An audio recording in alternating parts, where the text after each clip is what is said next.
My second piece is called Late Bloomer, and I would like to dedicate this piece to everyone who supported me through my coming out process, those who supported me in person, in spirit, through their music, and out in that great world of cyberspace where I first discovered that I wasn't alone.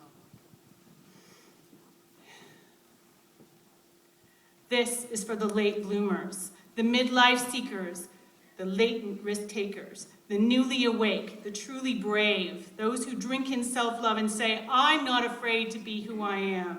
This is for all the women who are peering around the corners at their own sexuality, who look themselves in the eye and caress their own naked bodies as they imagine their self-love into reality.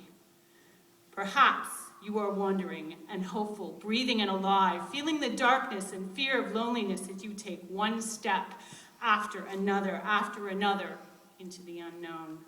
I know you're out there in the audience or sitting at home listening to music that rips your soul into magic pieces, writing your blogs, your journals, or notes to your child's teacher.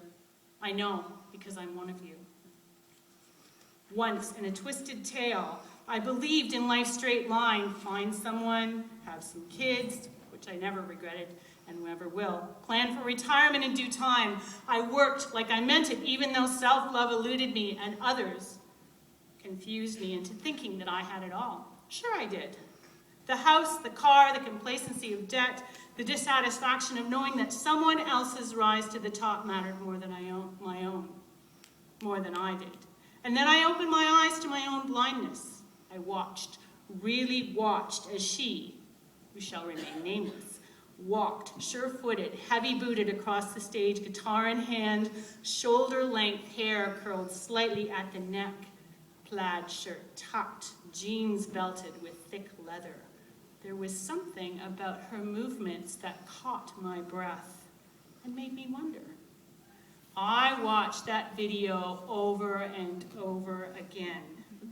I told myself I was learning a new song.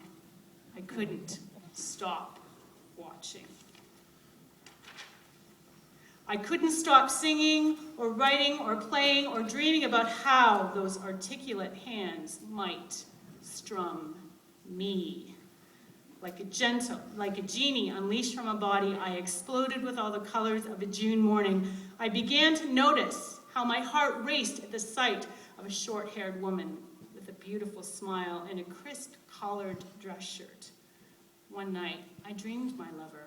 She kissed me softly and said, "You are one of us now." I woke, throbbing in places that I thought had no memory or sensation. This was real. No midlife crisis, no escapism, no fall into sin. I reigned with the passion of the born again.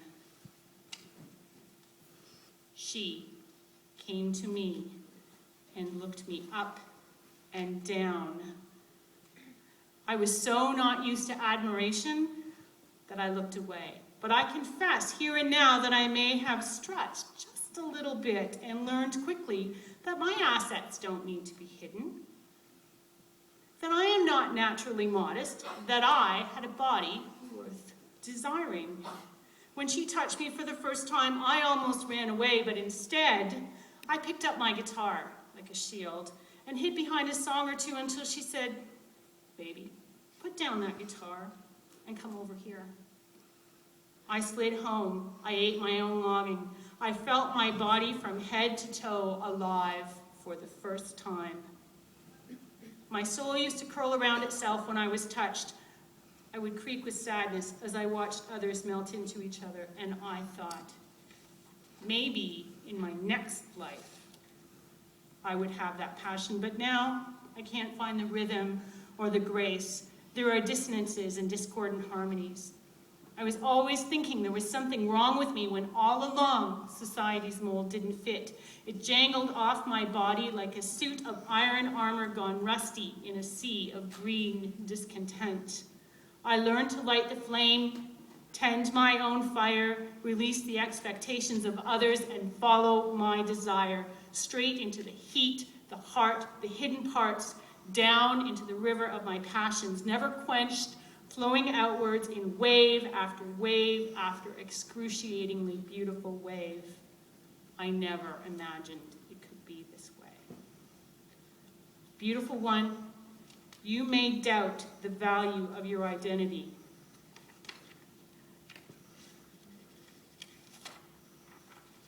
You may believe your time has passed.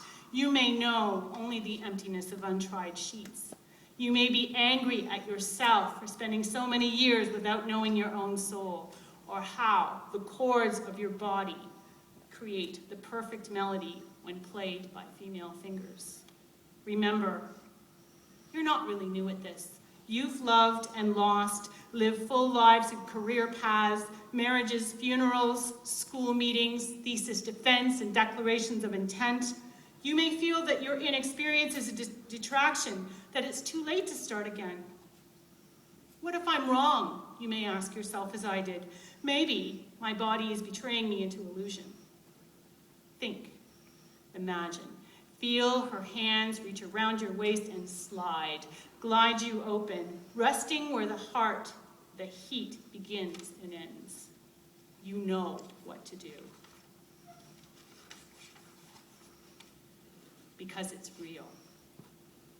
To all the late bloomers, the heat-seeking dreamers, whatever your size, how you fit in this world, the way you identify, you may feel that life has passed, leaving only small flavors. It isn't too late. Never too late to open your mind, heart, thoughts, soul, body, legs. You've been saving this passion for years. Let it flow, whatever your path. Straight, crooked, meandering, deep channeled. Your time has come. You will awaken. And if you're persistent, you will come too. Over and over and over again. Thank you.